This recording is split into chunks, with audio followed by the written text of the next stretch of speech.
சின்ன பசங்க சண்டை இல்ல. 100க்கு 100 பேர் படிச்சிருக்கிறதா சொல்ற இந்த காலத்திலே ஒரு கோயில் தேர் ஓடணும்னா 500 பேர் அரெஸ்ட் பண்ண வேண்டியிருக்கு. 5000 போலீஸ் காவலுக்கு வைக்க வேண்டியிருக்கு.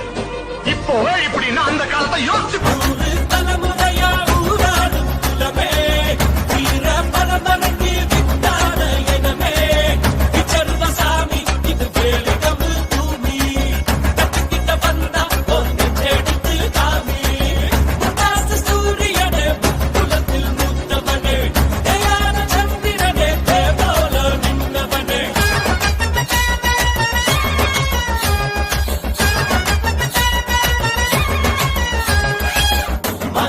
வீரமுள்ள வம்சம்